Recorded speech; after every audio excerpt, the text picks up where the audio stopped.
Özbek, Türkmen, Uygur, Tatar, Azer bir boydur. Kara, Kalpak, Kırgız, Kazak bunlar bir soydur. Özbek, Türkmen... На факультете востоковедения КАЗНУ при поддержке международной организации «Тюрксой» в рамках программы «Алматы. Столица исламской культуры-2015» была открыта кафедра и культурный центр «Тюрксой». Эта кафедра призвана стать еще одним мостом сотрудничества между Казахстаном и тюркским миром.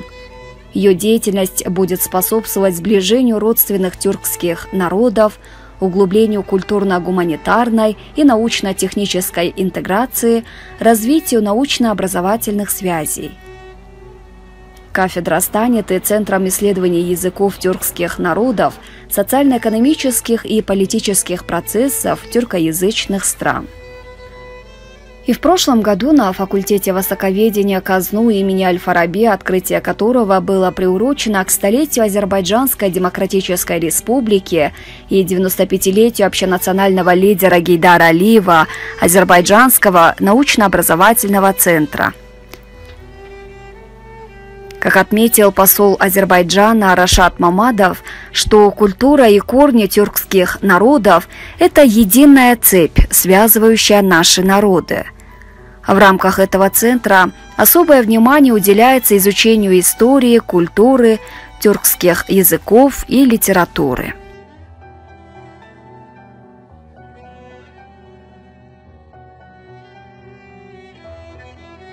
Хочу выразить огромную благодарность господину Мутанову за организацию перевода великого сына тюркского мира Джавида на казахский язык. Джавид стал достоянием в том числе и казахского народа. Когда я посещаю музеи в Казахстане, я становлюсь намного богаче, намного культурнее, намного самоувереннее, потому что это частица в том числе и моей истории. Вот сегодня мы вместе обсуждали до этого мероприятия, до начала мероприятия, за чашкой чая о том, что на каком языке будем выступать. Ничего такого нету, если мы выступаем на английском, на русском, на каком-то другом. Если вот я, например, привел господину ректору, привел пример о том, что если два брата, один живет, например, в Москве, другой в Анкаре или в Стамбуле, через определенное время у них сложности появляются, потому что идет процесс интеграции языка в том числе. Дети растут в разных государствах, и у них тоже возникают такие сложности. Но у нас действует языковая комиссия, цель которой сблизить наш язык. И каждый день у нас возникает около 10 новых слов общих. Технологии развиваются, появляются новые товары, новые предметы. И каждый мы теряем 10 слов, которым уже не пользуемся. И если вот эта комиссия своей работой подведет к тому, что мы называли одинаково новые слова, через лет 50 мы точно будем на одном общем языке разговаривать, понимать. Великие сыны наших народов Абай, Низами, Физули, Джавид, они наше общее достояние. Казахский читатель сегодня получил доступ к очередному общему кладу ценностей. Великий философ, поэт, очень прагматичный деятель своего периода сегодня доступен казахстанскому населению, казахам. Различные мероприятия, конференции, круглые столы и семинары, связанные с тюркологией, уже проводятся на кафедре Тюрксой. Центр истории и культуры Азербайджана открыт посольством Азербайджанской республики в Республике Казахстан при финансовой поддержке Республиканского общественного объединения «Ассоциация азербайджанцев Казахстана». Напомним, что факультет востоковедения является крупнейшим центром Казахстана по подготовке высококвалифицированных специалистов со знанием восточных языков. Изучение восточных языков, в частности арабского, в стенах университета берет начало с 70-х годов XX века. Сегодняшний факультет востоковедения – это признанный центр казахстанской ориенталистики, где работают высококвалифицированные педагогические кадры, осуществляется интересный и творческий учебно-воспитательный процесс, проводятся научные исследования.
hoş bulduk. Atayurt'tasınız her zaman. Господин Энер, здравствуйте. Вы нередкий гость Центральной Азии. Мы часто видим вас в Кыргызстане и в Казахстане. Какова цель вашего приезда на этот раз? Господин Рамиз, здравствуйте. Вы в курсе, что на протяжении некоторого времени мы занимаемся деятельностью в области фильмов тюркского мира. В этом году мы проводим 5-ю по счету неделю тюркского кино в Казахстане. В Алматы 29 октября. Эта дата выбрана нами не случайно. В этот день в Турции празднуется День Республики, поэтому наряду с неделей тюркского кино совместно с консульством Турецкой Республики в Алматы мы проведем празднование по случаю этого праздника. Целью нашего приезда является подготовка к этому мероприятию. Мы проводим встречи с местными деятелями в области кино, подбираем зал для демонстрации. Уже 5-й год нашему проекту. Суть недели тюркского кино заключается не только в демонстрации турецких фильмов. Мы хотим укрепить отношения Турции и Казахстана в области кинематографа.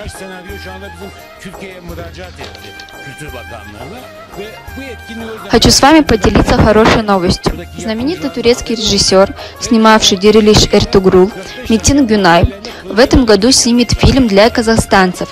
Подобные новости нас радуют.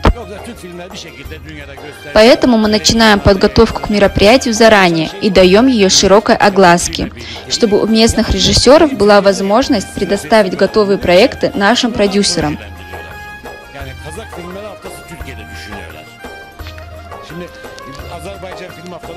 Это является нашей главной целью, потому как турецкое кино и так транслируется по всему миру.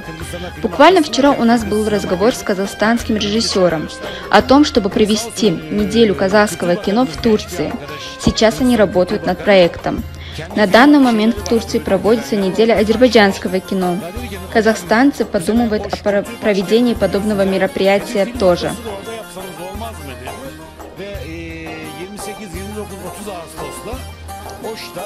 Также стоит отметить, что и кыргызстанцы хотят провести подобное мероприятие в Турции – неделю кыргызского кино. Когда мы были в прошлый раз на неделе кино в Кыргызстане, министр культуры Кыргызской Республики предложил провести неделю кино в городе Ош. Как вы знаете, город Ош является культурной столицей Кыргызстана. Так вот, 28, 29, 30 августа этого года в городе Ош мы проведем неделю турецкого кино при поддержке Министерства культуры Турецкой Республики, Министерства культуры Кыргызской Республики, а также при поддержке посольства Турецкой Республики в Кыргызстане и Главного управления кинематографии Кыргызской Республики. Кино – это искусство управления восприятием. Мы представляем нашу культуру, которой больше 10 тысяч лет, всему миру через кино, поэтому мы должны уделять особое внимание культуре кино. Bir algı yönetme sanatıdır. Biz de 5000 yıllık, 10.000 yıllık tarihimizi birlikte sinemalar yaparak dünyaya Türk kültürünü, algısını oluşturmamız gerekiyor. O yüzden sinemaya ve kültüre önem vermeliyiz. Başarılar dilerim. Teşekkür ederim. Ama bu arada ben bizim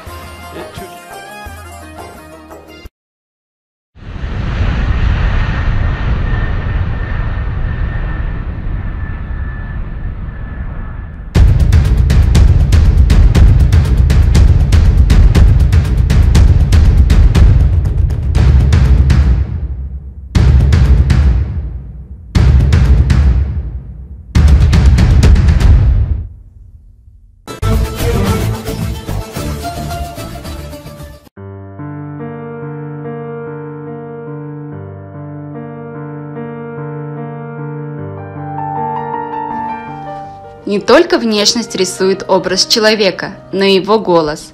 Наша жизнь во многом зависит от голоса. Он является инструментом самовыражения, залогом успешной коммуникации и показателем личностного роста.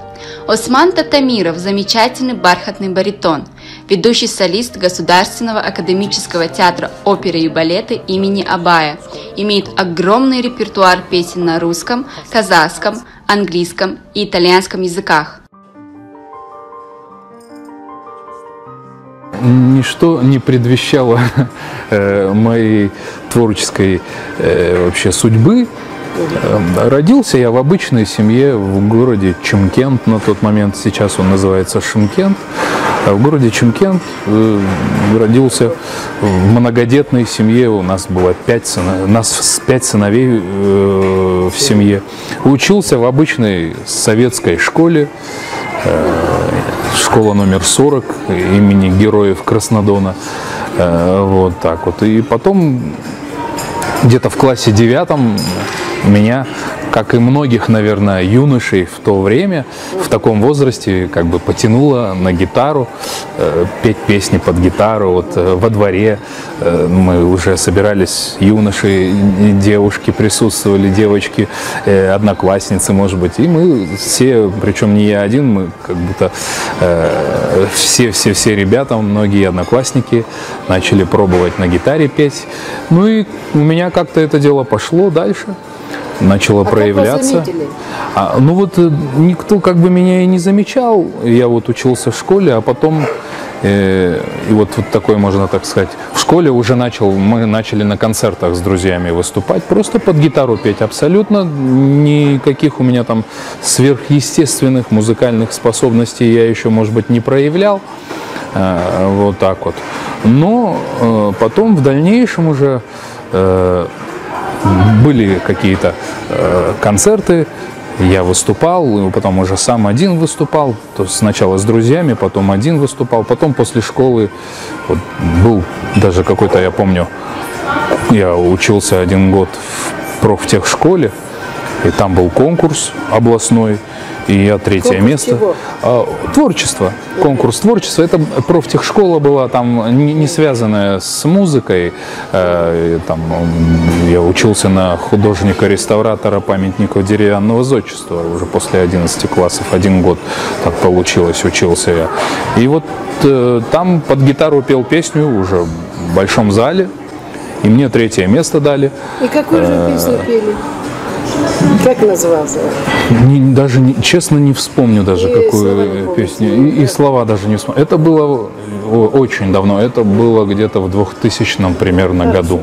Вот так. А потом уже после ребята, многие начали советовать. Давай поступай в музыкальный колледж. Так-то, потому что, ну да, ребята уже подружился с ребятами уже с музыкантами, которые сами учились на тот момент в колледже музыкальном, и они мне все уже многие посоветовали: давай, у тебя что-то есть, может получится. Ну и вот и поступил в колледж музыкальный, отучился в колледже по специальности оперное пение. Потом после колледжа приехал в Алмату. Поступил также дальше, 5 лет отучился по специальности оперное пение в консерватории. И вот. Когда вы вышли на большую сцену, с какими песнями? Ну вот первый раз, вот опять же говорю же, вот первый раз, вот именно вот если просто, как называть, сцену большую, то это вот был конкурс, наверное, где я 3-е место взял. А вообще вот именно вот уже, как говорится, именно по специальности вышел на большую сцену, это, наверное, будучи студентом 1-го курса в колледже, это был 2001 год. Да, 2001 год. Я был студентом 1-го курса в колледже. Мы ставили, у нас при музыкальном колледже был студенческий театр оперетты. И мы вот силами вокального отделения, хоровое отделение, оркестр колледжа, мы ставили постановку, музыкальную комедию Зуира Гаджибекова «Аршын Маалан». Вот так вот. И мне очень повезло, я считаю, что это такое, как сказать, провидение судьбы, наверное, что именно мне вот так повезло, и меня сразу, вот я только студент, 1-й курс пришел, зеленый, а меня уже взяли вот в постановку, я играл Султанбека. Аскер, там уже матерые ребята, сильные играли. А партия Султанбека, который отец Гюльчохры, вот, доверили мне. Она такая комедийная была, такая комическая роль была, у меня получалось. И мне доверили эту роль. И я вот, для уровня студенческого театра оперетты мы даже очень с большим, огромным успехом ездили по многим районам Чымкентской области с этим спектаклем. Аршын Маалан — это замечательная вообще музыка, красивейшая, великого композитора Узейра Гаджибекова. Вот. И вот это, наверное, вот первый был мой выход на большую сцену. А скажите, это так получилось петь, я поняла, да? Или это ваше призвание было? Или все-таки у вас призвание что было? Нет, у меня я был обычным школьником в школе. Ничем... Хотели быть космонавтом, как многие мальчики тем были. Вот. Не могу я вам сказать, кем я хотел быть. Ни о чем таком не мечтал. Просто был обычным ребенком. Играл в футбол также со всеми во дворе.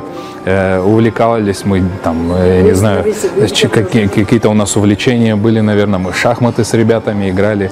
Увлекались, наверное, фантастикой научной. Вот так вот. А потом вот как бы вырвалось это наружу, можно так сказать. В каких еще больших сценах, где вы пели? Ну, потом уже, конечно, со временем вообще выступления по ходу учебы в колледже и потом затем в консерватории. И вот в колледже, например, у нас и продолжались другие постановки хорошие, большие. И также мы выступали в разных концертах и в конкурсах участвовал я.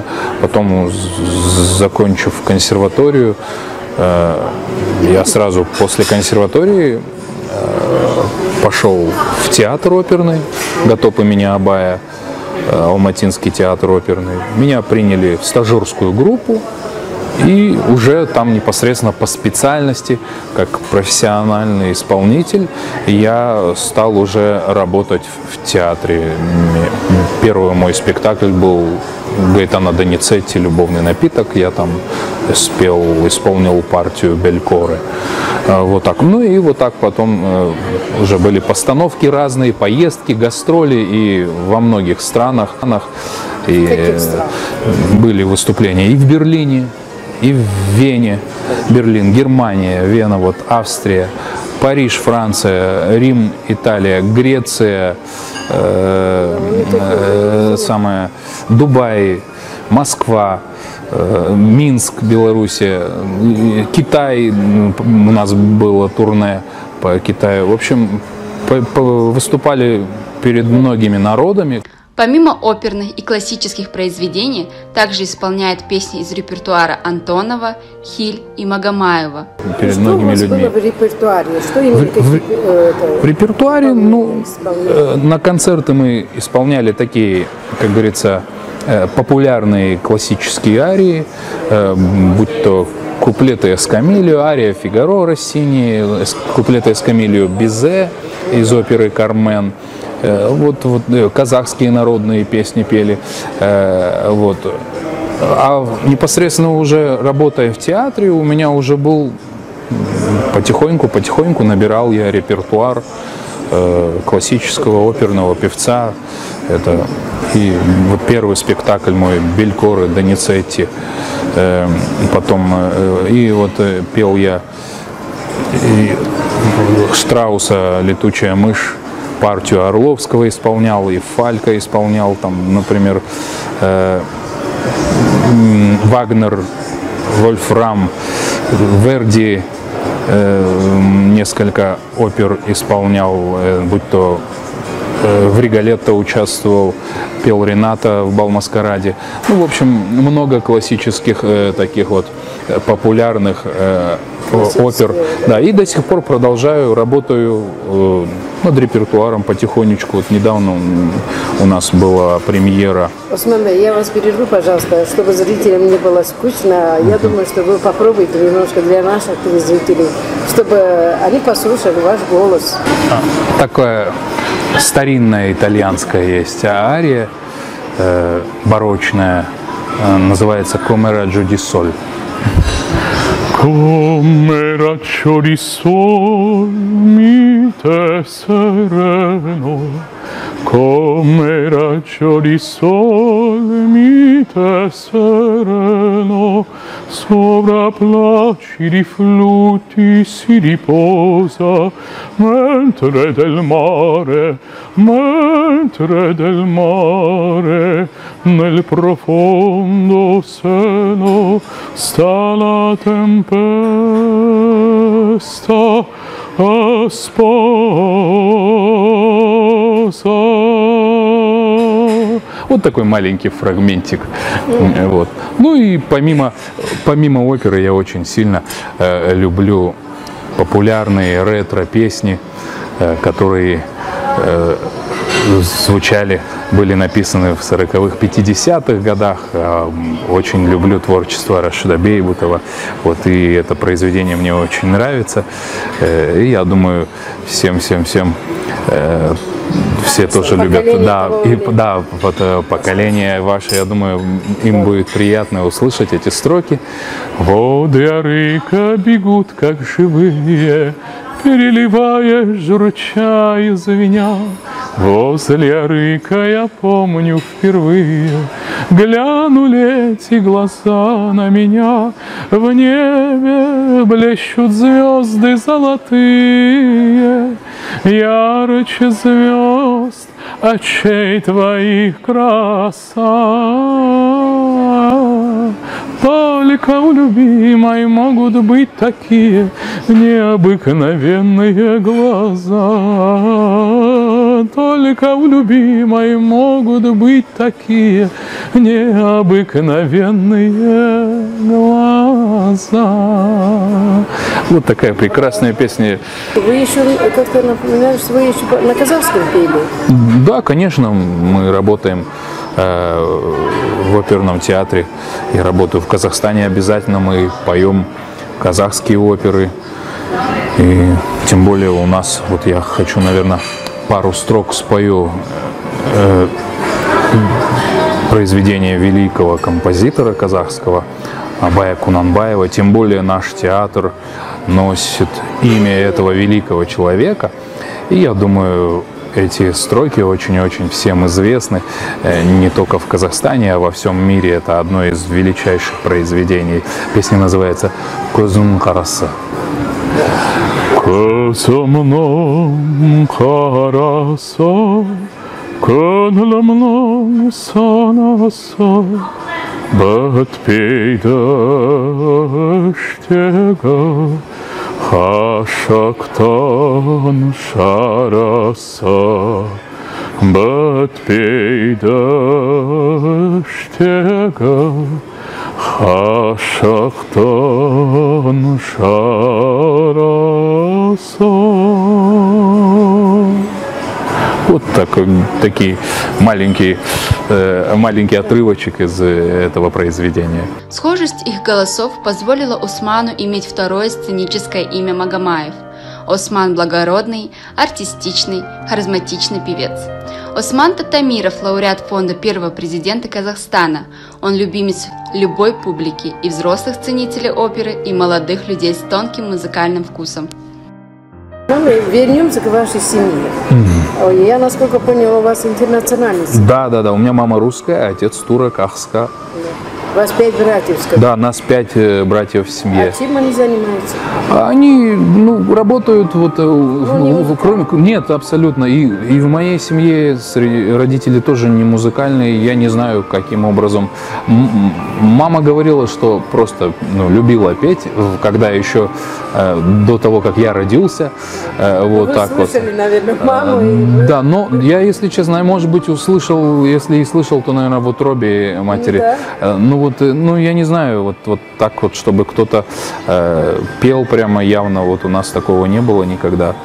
Как-то оно само родилось. Наверное, видимо, когда был в утробе матери, мать пела, наверное, и как-то оно передалось. Вот как-то вот так вот. А братья мои, они все занимаются абсолютно не связанными с музыкой делами. Кто бизнес, кто чем, вот так вот. А вот, может быть, некорректный вопрос, конечно, но все-таки мама русская, а детей воспитывает мама. Нет. У вас на русском языке есть, о чем поете нет, вы? В семье, в принципе, мои братья все говорят на моем языке. Я вот плохо говорю, потому что на турецком. Все, воспитывали, ну да, может быть, нас, мне кажется, нас воспитывали у нас так по-советски, вот так вот, в таком советском духе. Да, и мы жили в городе.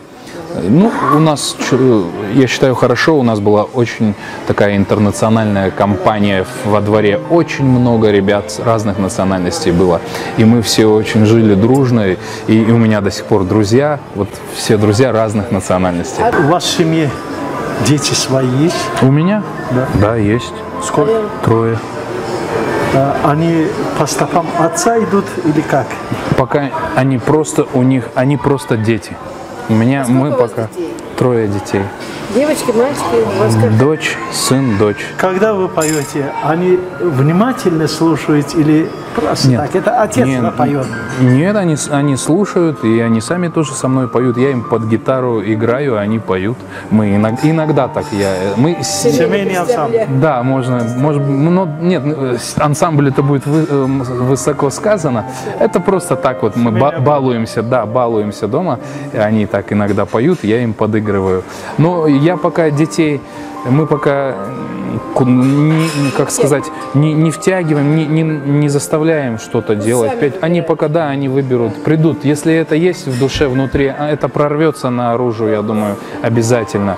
Ну, ничего вроде, ну, музыкальность какая-то, там, чувство ритма, чувство интонации, слух, все есть вроде вот так. Но я их пока... Они маленькие, вот дочка у меня старшая в 3 класс пойдет только, сын средний, он в школу только в 1 класс пойдет, а младшая еще совсем маленькая, ей 3 годика всего буквально будет. Кстати, вот, знаете, у нас программа, знаете, называется «Мосдружба». Как вы оцениваете вот такие качества, как дружба? Вот, допустим, как люди должны дружить в самом деле? Дружба – это очень важное, очень важное качество, наверное, у людей, и оно должно быть у людей, потому что, я думаю, человеку, если у него нет друзей, это тяжело. Это такая, дружба должна быть бескорыстная, простая, человеческая, от сердца, от души, да, вот так вот. У меня вот мои друзья, опять же, повторюсь, все разных национальностей, и мы, вот даже, хоть мы и не все они мусульмане среди моих друзей, но мы вообще очень дружны и очень друг друга любим и уважаем все традиции, без всякой корысти, и очень любим друг друга, в общем, вот так вот. И я знаю, что мои друзья всегда рядом со мной, даже будучи в других городах далеко, но они здесь, в сердце моем, всегда рядом, и они всегда придут на помощь. А вот в будущем ваши проекты есть какой-нибудь в связи с вашей деятельностью, с вашим пением, скажем? В будущем, ближайший проект, мечта на меня. У меня вот мечта вообще вот относительно всей планеты, всего мира, чтобы было добро вот на Земле, вот просто чтобы было добро, чтобы все было по правде и чтобы были только добрые дела на планете, вот так. Я своим творчеством хочу дарить людям счастье, чтобы люди посредством моего творчества могли иногда всплакнуть, что-нибудь вспомнить доброе, хорошее. Это вот и наша и есть работа, работа артистов, когда мы выступаем, чтобы люди приходили в театр и смотрели на нас, и чтобы переживали какие-нибудь чувства, какие-то эмоции.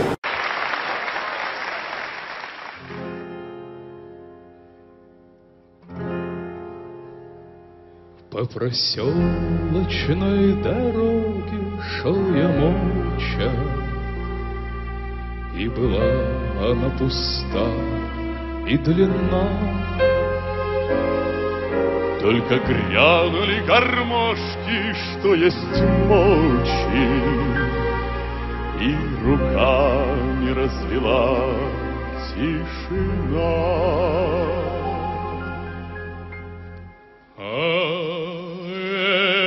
Это свадьба, свадьба, свадьба пела и плясала, и крылья эту свадьбу вдаль несли. Широкой этой свадьбе было места мало, и неба было мало, и земли. Широкой этой свадьбе было места мало, и неба было мало, и земли.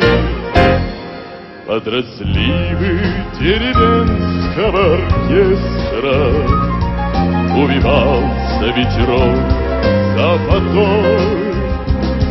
Был жених серьезным очень, а невеста ослепительно была молодой. И эта свадьба, свадьба, свадьба пела и плясала, и крылья эту свадьбу вдаль несли. Широкой этой свадьбе было места мало, и неба было мало, и земли. Широкой этой свадьбе было места мало, и неба было мало, и земли. Вот промчались стройки звонко и крылато, и дыхание весны шло от них. Шагал я совершенно неженатый и жалел о том, что я не жених.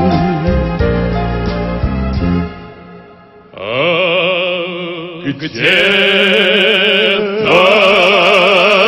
свадьба, свадьба, свадьба пела и плясала, и крылья эту свадьбу вдаль несли.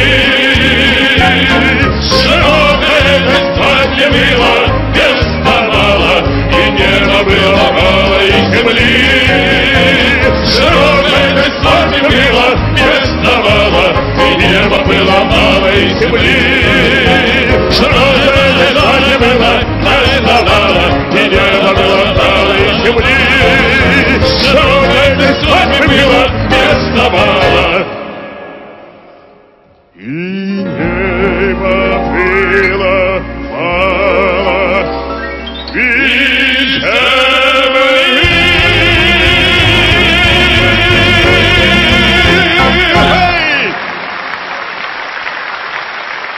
Отчаянные женихи Искандер Абжанов, Игорь Благодарный и Олег Татамиров.